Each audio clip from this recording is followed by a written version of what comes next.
Have you ever had a conversation with someone and realized midway through that there was something about them that was off in a deeply unsettling way? Or been in a situation where you were interacting with another person, or even being followed, and you could tell that they were unnatural just by the way they were acting? These 3 stories that I've compiled purport to be real-life accounts of experiences just like those that I described. So, without further ado, let's get into 3 Inhuman Encounters. We've met before, haven't we?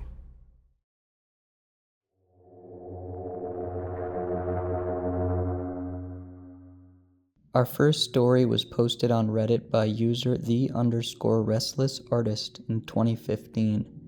It reads as follows. This has haunted me for a long time. I was about 19 or 20 at the time and I was living in Savannah, Georgia. I drank a lot, had a crappy fake ID, and I worked this terrible job as a grunt laborer. The kind where you go to those temp labor agencies like Able Body and Labor Finders.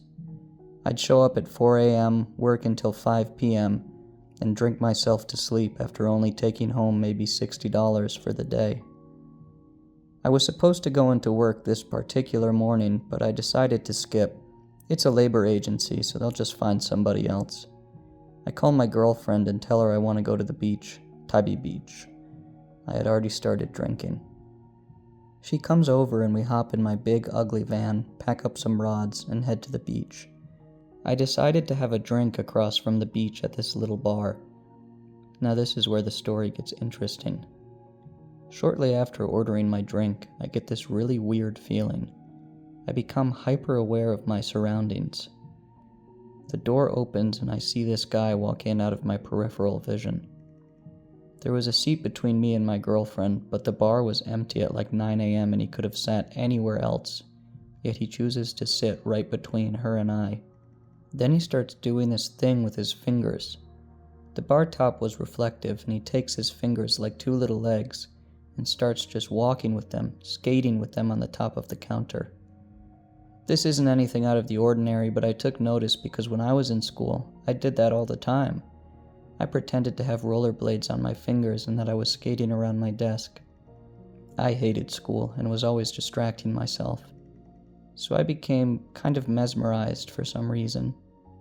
That's when he looks at me, and in this really thick kind of Germanic or Nordic accent, he says, "I notice you're a man who pays attention to detail. I'm also a man who pays attention to detail." Now, before I continue, I have to describe this guy.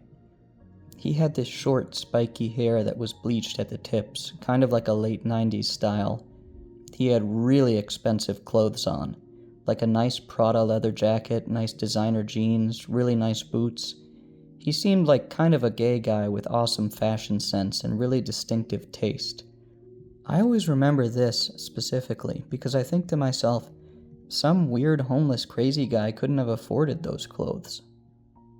Anyway, the other thing that stuck out was his eyes. They were piercing gray. They reminded me of like a husky's eyes, but his pupils just stayed this disturbing pinpoint size. They were extremely small, which caused his look to be kind of terrifying. His teeth were normal, right? But not at the same time. I don't know how to explain it. They were sharper than they should be, as if they were slightly filed. His hands were normal too, but his fingernails, again, were slightly long and pointed, as if he had deliberately did it. He kept licking his teeth too, like he was salivating. The thing about this guy is that you look at him and everything seems normal, but off at the same time, so you're questioning if you're crazy for thinking this. This guy then begins to start talking about the relationship between me and my girlfriend, but really strangely. He's talking about how beautiful she is and how I should pay more attention to her. I was kind of a dick to her at the time. Shortly after he began talking like this, I had this almost knowing feeling come over me, like I knew this guy wasn't human. I look at my girlfriend and say, "You need to leave." She just kind of looks at me like she knows too, and without a word of protest, she gets up and quietly leaves. Later I learned that she went next door to get a coffee. That's when this guy literally says to me with the utmost confidence, "You were supposed to go fishing today." He points at the beach across the street. "If you had, I would have drowned you in that ocean." And I shit you not, he fucking hissed. Again, for some reason, this overwhelming calm had come over me. I just ask, "Who are you?" He answers back with this crazy guttural language and said something really long. It sounded Arabic or Hebrew or something. I just, for some reason, without skipping a beat, and I have no idea how I was so calm to this day, ask, "Say it in a way that I can understand." And he says, "You can call me Jimmy C. I jumped off the San Francisco Bridge years ago, and we've been watching you." From there on out, he never referred to himself as me or I, but only we. The conversation became something very strange after this. He was saying things like, "We see you taking a bath. We wish we too could feel the warmth of the water and the comfort of the steam," and other weird stuff like that. He kept buying me drinks too, specifically whiskey sours. It was like he had an endless supply of money. After I don't know how long, because I lost some sense of time, I told him I was going to leave. I walk next door, I get my girlfriend, and she's stone silent. We start driving home, don't say a word. Then I just ask, "Do you know what that was?" And she just says, "That was a demon." This girl had parents that were scientists.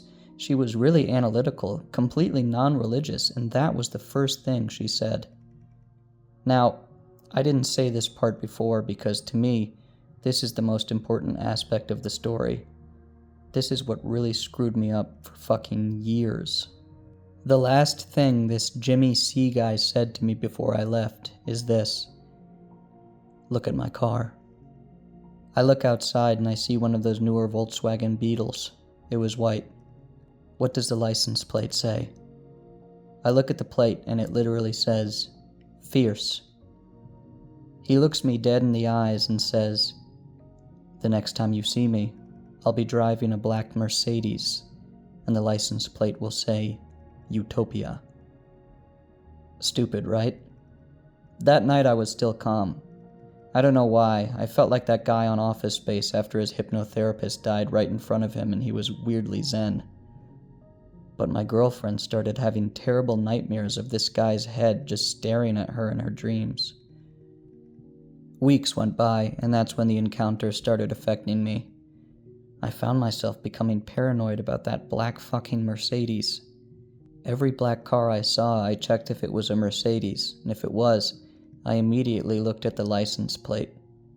I started doing it when I watched TV or movies as well. I couldn't stop. Now I'm going to fast forward a bit. About 10 years go by. I'm 29, so this is just recently. And in silence, when I'm alone, when I'm drinking, I often think about this encounter. I still look at black Mercedes every time they pass, but I'm not so much anxious about it anymore, as just curious. And I remember that my girlfriend at the time always kept a journal. By now I'm pretty sure that I'm insane, maybe I was drunk, maybe I'm not remembering any of this correctly. After years of trying to find news articles of a Jimmy C that took their life off the San Francisco Bridge, looking at black cars and so on, I feel like I'd grown out of it. Still, I had to know. So last year I tracked down my ex-girlfriend. We ended on bad terms, and I find out that she's a school teacher in Wisconsin, has married a woman, and is actually trying to have a child. I figure she's not going to talk to me, but I send her a Facebook message anyways. I ask her if she can find the journal from that day because I have to know if her events line up with mine.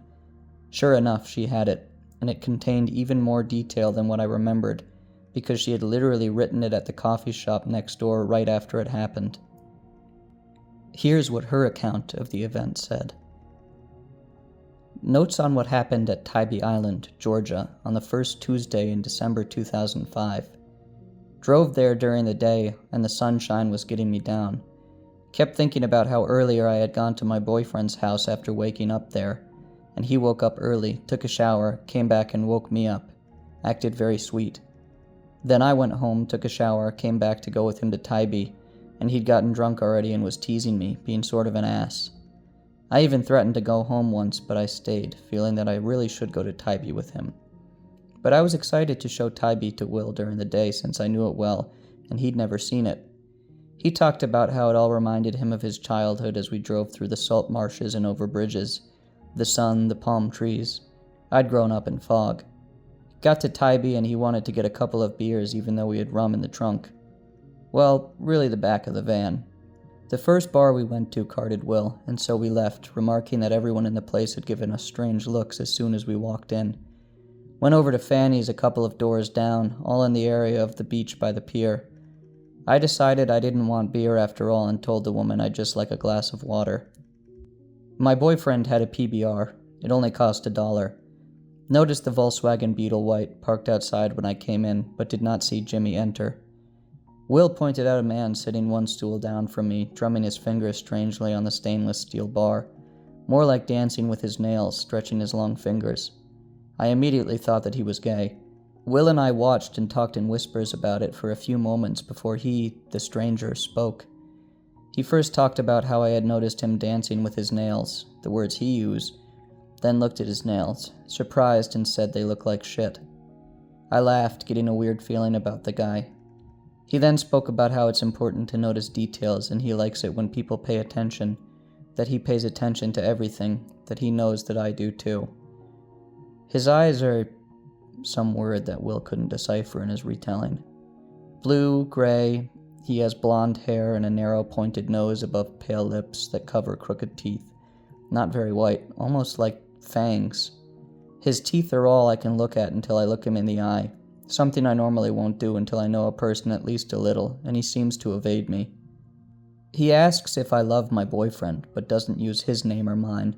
Without hesitation, I nod and say yes. He asks my boyfriend, "Do you love her?"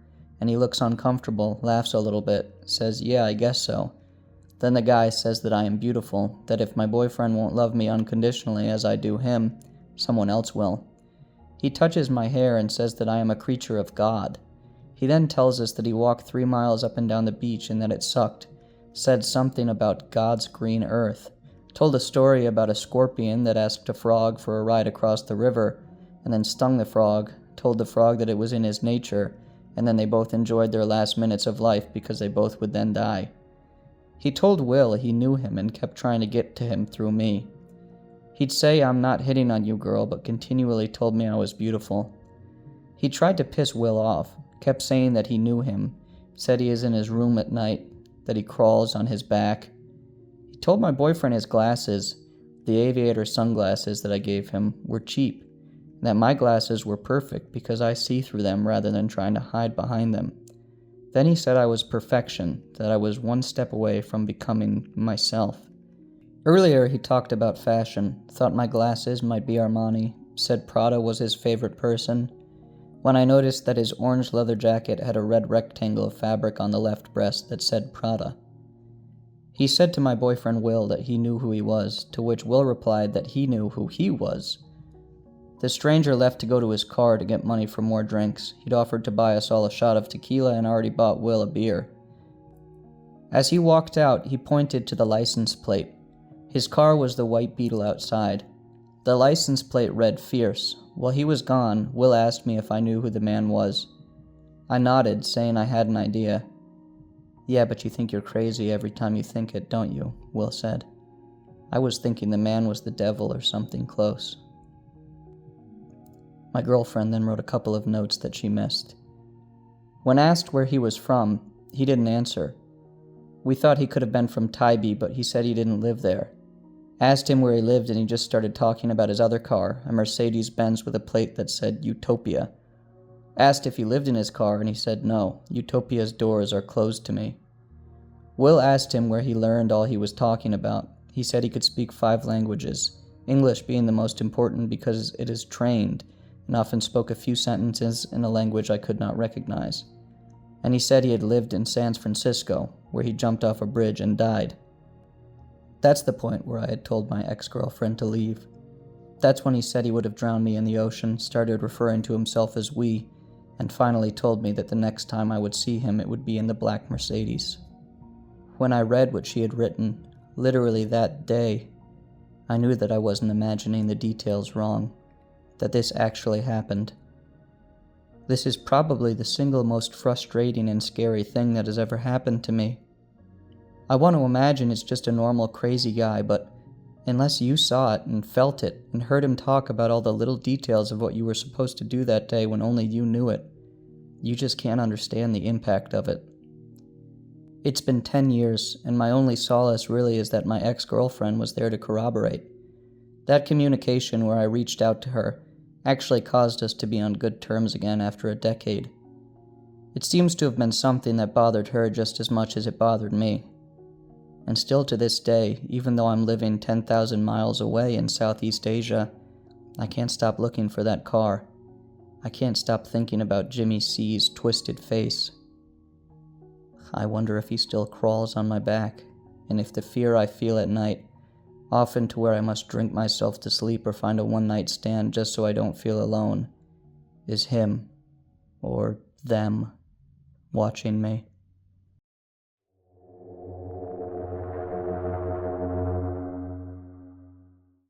Our second story, titled Anansi's Goatman, was posted on 4chan during the early heyday of internet creepypastas. It's since been credited as one of the first stories in the now widespread popularity of Native American-inspired myth stories about skinwalkers and wendigos or similar mimic-type beings. So, without further ado, here it is. Be 16. Be black and have family down in Alabama. They farm and own a huge amount of land down in Huntsville. Uncle owns a big house and a bunch of trailers they put out in the woods for hunting or camping. Down south cousins suggest that we go out there to camp. Know I'm a city kid from Chicago, so they tease the fuck out of me. Collect food, kill a pig and some chickens, and bring necessities to camp out for a few days. We get to the camp and it's obvious something is weird. Air has this weird electric smell like right before a storm, like ozone. We think nothing of it and unpack and go down to a little creek to swim for a few hours. All of a sudden, some older white guy and a white teenager come out of the bushes. He has a shotgun in the crook of his arm and says hello and asks us what we're doing this far back in the woods. Tell him about my uncle, who he knows, and say we're camping out. He tells us we need to be real careful out here and stick together because there was a big animal in the woods. His son, who is my age, asks if he can stay and hang out with us. He says okay. I'm going to stop green texting because the story is fairly long and the format is harder to write in. So we end up playing football. Dicking around with me, there's the white kid Tanner, 5 of my cousins, and then 4 of their friends. In total, there were 5 girls and 6 boys. We were all around 15 to 17 and we ended up just dicking the day away. Eventually, we head back to the camp and pull out some stuff for a campfire, even though the trailers both had kitchenettes. Tanner says that his family's property sits up against my uncle's. He wants to run home and ask his dad if he can come out camping with us. My cousin Rooster says he's going to go with him since it's going to get dark soon. One of the girls also wants to tag along. It's about 7 o'clock and it's starting to get pretty dark. They grab flashlights and take the trail towards Tan's property. The rest of us chill. We make s'mores, drink, and kiss on the girls. About 30 or 40 minutes later, there's the smell of ozone again. You could notice it over the scent of the fire we had started, this really nasty, coppery smell, like right after you've had a nosebleed and it stopped. It wasn't exactly like dried blood, but it was that metallic back of your throat smell. We immediately think that it's some kind of electrical malfunction, or that someone left a hot plate on or some shit. We search the trailers and nothing's on, but we can all smell it. All of a sudden, we can hear people booking it down the path towards us. Rooster, Tan, and the girl all come running into the clearing, out of breath. And they don't even break stride, they all run into the trailer, right by where the fire is. We all get the fuck out of there and into the trailers. They end up calming down. Even Rooster is crying his fucking eyes out at this point. All the while, the fire is guttering lower and lower, so my cousins say fuck it and are about to go outside to get the generator out of a shed between the trailers. Tanner goes, "Fuck no. Lock the front door, ain't nobody else going outside." He's been crying too. His eyes are bloodshot and puffy, and his pants are dirty as shit. He goes on to tell us that they went up to his house. His father said sure, he could go out camping, but to make sure they were careful on the way back, and that maybe they should take one of the hunting rifles just in case. Evidently, Tanner had seen something in their yard a few days before. One of their pigs had been ripped up and half eaten. They assumed it was just some big cats or coyotes, even though they don't usually fuck with live animals. Tanner went upstairs, packed his stuff, and told his dad they would be okay without the rifle, because coyotes avoid people, when they started walking back toward where we were camping. Rooster finally stops crying and shaking. The girl already had, but was now just staring out the window with a dumb look on her face. He says they had gotten halfway into the woods towards the camp when they started to hear shit in the forest. It was almost pitch black by this time, so they weren't sure at first what the fuck it was. The girl says she heard something in the bushes right off the trail. They all beamed their flashlights over there, and there was someone standing in the woods in a little hollow. Rooster said they shouted at him and told the guy he was scaring the fuck out of them and what a dick he was. He says that's when you realize that the guy was facing away from them. They keep walking, and they start smelling the nasty coppery ozone smell. They say that they look off into the forest on the opposite side, and there's a dude standing there too, backward, slightly closer to the path. So now they start power walking, and Tan keeps going, "I should have taken the fucking rifle." As they're telling the story, the smell is still super strong, even inside the cabin. They say that after they started walking faster, a kind of low gibbering had begun coming from both sides of the wood. As they booked it back to the trailer, the girl said she flashed her light out to the side of them and saw something jerking through the woods. The gibbering just got louder and louder, and when they could see the light from our campfire, something had come out of the woods about 40 yards behind them into the track. Then they just flat out ran as hard as they could to the trailer. So we're out in the fucking woods, and we're assuming at this point it's some rednecks or some shit trying to fuck with us. All of a sudden, my other cousin, Junior, starts going on about how he went to school with a native kid that was telling him about the goat man or some shit. We promptly tell him to shut the fuck up because we don't need any spooky talk right now. But he just keeps going on and on about how it's the fucking goat man and how we're in the middle of his woods and blah blah blah. At the time, I had never heard of this goat man or any of that. But then a couple of years ago, the year before I graduated from college, I had met him for a roommate, and I ended up asking him about it. To sum it up, it's basically a fucking man with the head of a goat, and he can shapeshift and get among groups of people to terrorize them. It's supposed to be some kind of Wendigo, but it's bad mojo to even talk about, and even worse if you see it. Keep in mind, I didn't know this back when I was 16, so my cousin is going, "The goat man's going to get in and fucking get us." The girls are all terrified, and my cousins and I are fucking trying to figure out if it's just some hillbillies or an animal. All of a sudden, the smell just goes away. To this day, I haven't even experienced anything like it. Obviously, smells usually fade away or lessen, but it was literally just there 1 second, and then not there the next. So it's after an hour, making it around 9 or 10.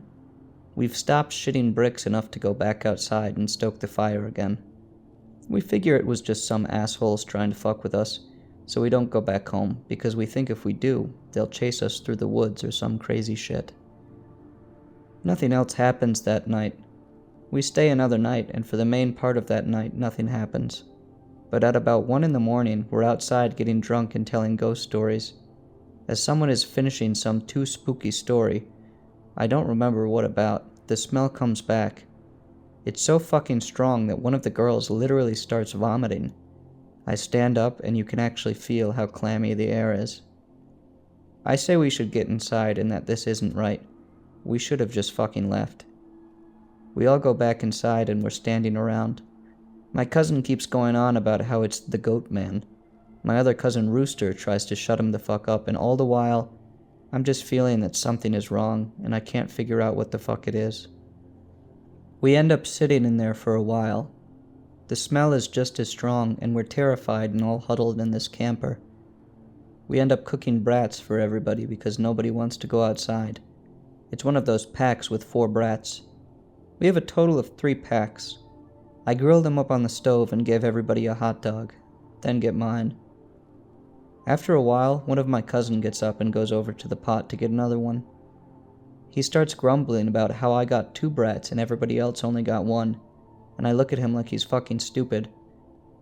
I tell him that everybody only got 1 because there were only 12 brats, and that if he wanted more, he should just open up a new pack and cook some more.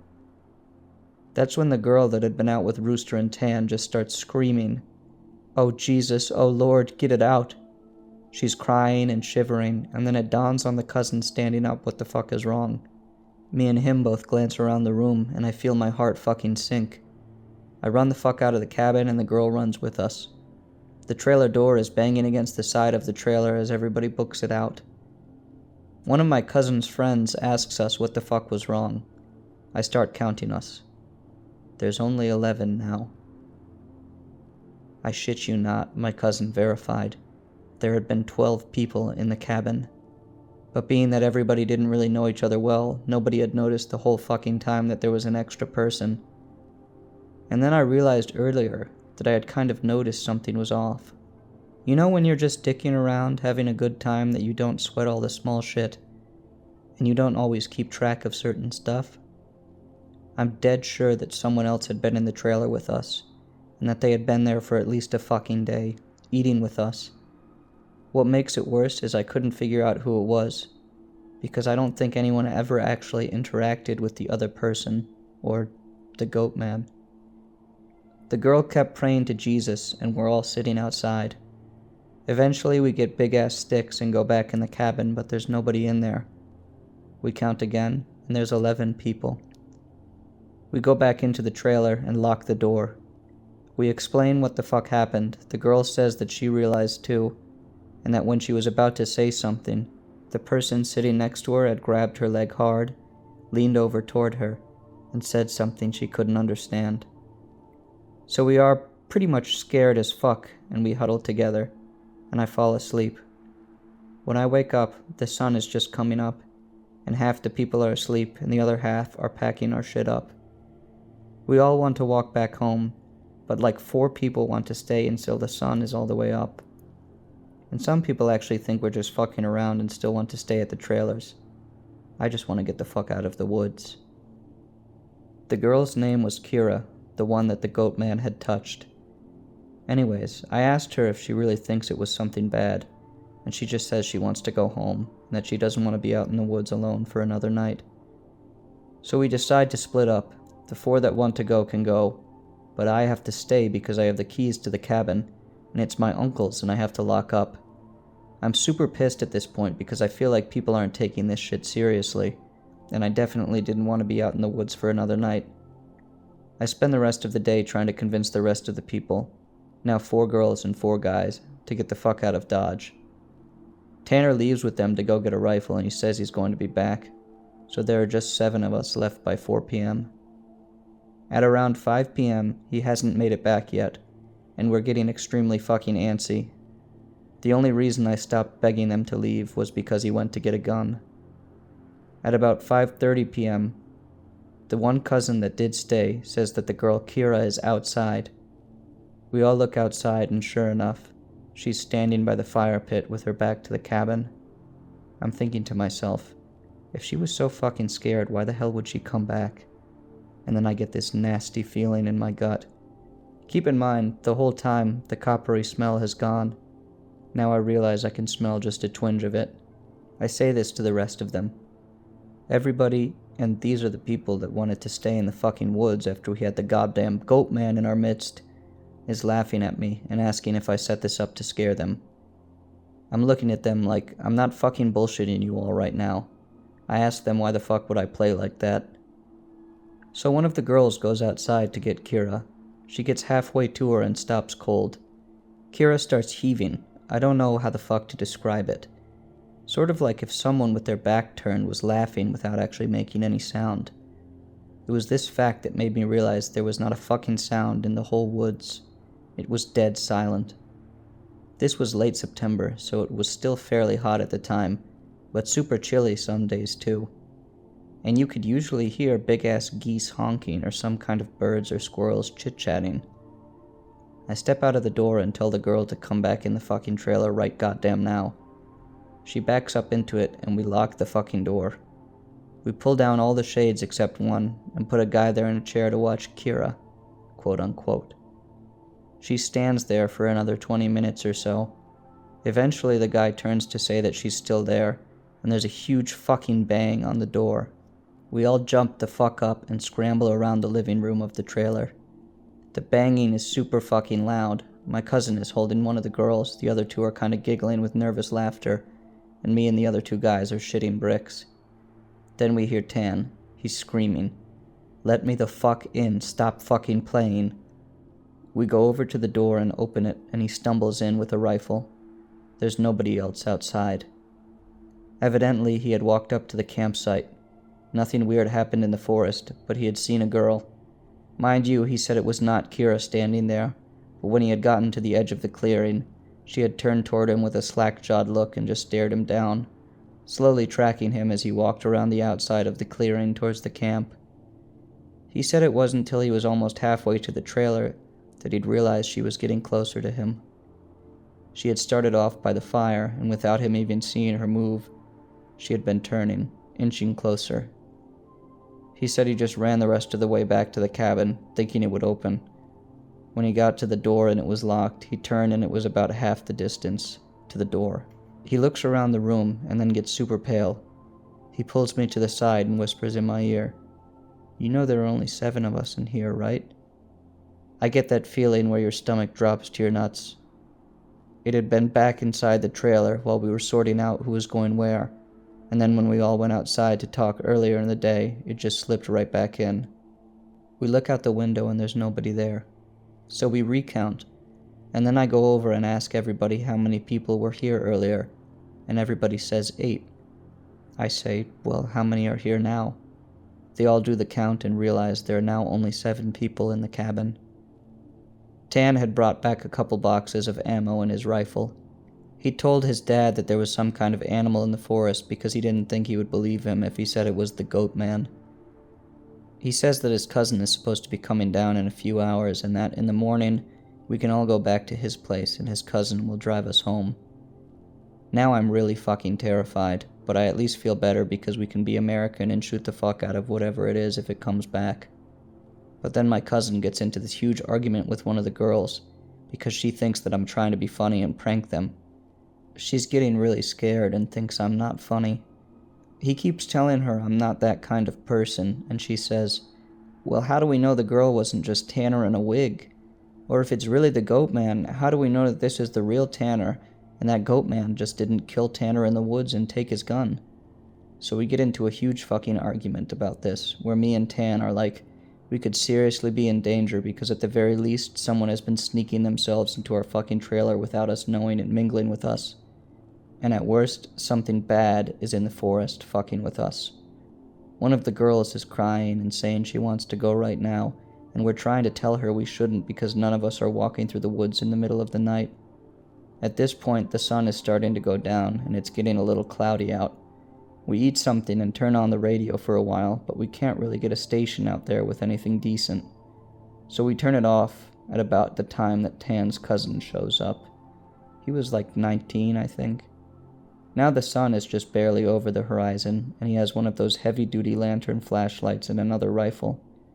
He walks up to the trailer and we whisper to Tan, asking if he's sure that's his cousin. He says yes. The guy looks behind him and all around the camp, then walks in.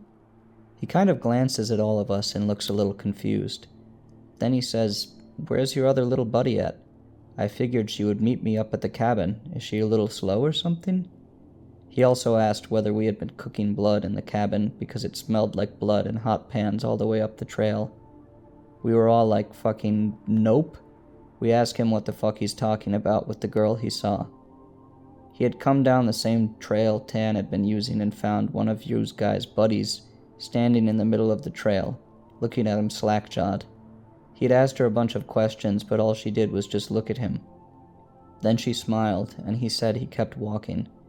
She couldn't seem to keep up with him, and kept lagging a little behind. He said he asked her if she was hurt or something, and if she needed any help, but she had continued to stare. Eventually, he turned around a bend in the trail, but when he went back out to see if she was okay, the trail was empty. He'd assumed she had taken some shortcut through the woods to our trailer. We tell him the whole story of what's been going on. I half expected him to say we were full of shit, but he just listened and then sat down on the couches in the living room. Tanner's cousin gets back to the girl. He says that when she had kept trying to lag behind him, it had kinda weirded him the fuck out, so he tried to keep her in front of him. But no matter how slow he walked, she was always lagging a little behind. He smelled this nasty smell, and it got stronger as he got to the camp. Eventually, it got really strong. She had said something really low that he didn't catch, and when he had turned around, she had been right the fuck up on him. He stepped back from her. It was at this point that he asked her if she was okay. If she wasn't, he offered to carry her back the rest of the way. She just kept staring. He said he reached out for her, as in to grab her on the shoulder, but he must have misjudged the distance because she was off to the side of where he had put his hand, like she had moved while he was looking dead at her. So at this point, we know this shit's real, unless Tan is playing a joke, which we can tell he's not because he's almost pissing his pants. They load up their rifles, we eat some more, and we just kind of sit around until about 11. To this fucking day, every time I think about this, I really pray to God that it's some huge prank that my cousins played on me and just never revealed, so I would shit myself for the rest of my life. At around 11, the stink of copper turned into an actual gross blood-like smell, like cooked blood and singed hair. Tan and his cousin Reese got the fuck up instantly and grabbed the rifles. There's like a half knocking, half clawing at the door, and I shit you not, there's this voice. It sounds like when you see those YouTube cats and dogs whose owners teach them to talk. It says in this halting, weirdly toned voice, "Let me the fuck in. Stop playing." It made my fucking nuts creep up against my body, and one of the girls just starts crying and calling for Jesus. It was so fucking obviously not a person talking. It didn't have the right cadence. That's some shit that I never realized until that moment, but all people have a certain cadence when they talk, no matter what language. All people have a certain kind of rhythm when talking. This shit didn't have any kind of cadence or rhythm. One of those YouTube cats, that's what the fuck it sounded like outside the door. So now I'm in full-on terror mode. We keep yelling outside, "Who is it? Stop fucking around, man." And it just keeps saying, "In," or "Let me the fuck in," for almost 15 minutes. Then the smell goes away for a while, and for the next hour or so you can hear someone basically creeping around in the woods and shit. Every couple minutes it comes back to the door and says something. Finally the smell fades away at around 2 in the morning. Reese says, "Man, fuck this," opens the door and walks outside with his rifle. He fires a shot into the air and says something to the effect of, "In the name of Jesus Christ, go away." He fires 2 more times, and then from the woods right up against the river across from the trailer, it sounds like something is slowly gibbering and hooting. Then it starts screaming, and it sounds almost like a woman and a cat in a bag screaming together. Like I seriously have never heard any shit like that. We can hear the brush over that way start to shake. Reese fires over into the tree line and then starts backing up into the building. We lock the door, and we can hear this shit keening and screaming. Reese says something had come out of the bushes, super low to the ground, and was crawling towards the cabin. He had shot at it. Pretty much that's how the rest of the night went. Literally constant screaming for the next 2 hours and shit moving out in the tree line. But it never came back up to the cabin until everyone had finally fallen asleep. Tan had been sitting in the chair watching the door with his rifle. Nobody else heard or saw this, and he told me 2 days later, after the whole thing was over. He said he had been nodding off after the screaming and noises finally stopped. He'd been almost asleep when he saw someone come out of the bathroom and then lay down in the middle of the floor and go to sleep. He just assumed it was one of us and that the guy had nodded off. Then he said he kind of realized something was wrong, and while pretending to be sleeping, he counted us. There were 9 people in the cabin. He didn't want to try to shoot the fucking thing and have it kill us all then and there, or have Reese wake up and start shooting us and us kill ourselves. So he just stayed awake all night, pretending to be asleep. He said sometimes it would stand up and kind of do this weird jittery thing, or heave like it was laughing, but then it would lay back down. The story closes pretty weak because, from my perspective, nothing happened. When we woke up, I noticed that Tan was a little jittery, and that he was avoiding looking at all of us. But we ate some breakfast, packed up, and started walking to his house. He stayed last in the cabin and said he'd lock up and bring me my uncle's keys. He told us to just start walking and that he'd catch up, which I didn't really want to fucking do. We got a little bit up the path, and when he came running up, we just jogged back to his house. His cousin took us home. There was a window in the bathroom. Tan had gone to lock up and looked in there. We were too stupid to lock a screenless window, and it was fucking up when he went in there. I'm guessing it had been doing that all along, waiting for us to fall asleep or slip up and then getting in among us. It walked with us all the goddamn way back to his house, and then he said it lagged to the back of the group and looked him dead in the eyes before walking into the woods.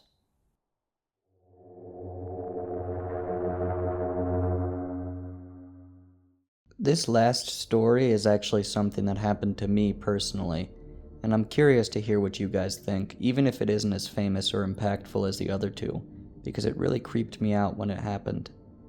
I consider this to have been kind of an omen, and right off the bat I'll just tell you why. At the end of the night this story took place, my friend and I had to break into a classmate's house to make sure that they didn't end their own life through an overdose. They didn't, but that aside, let's go back to the beginning.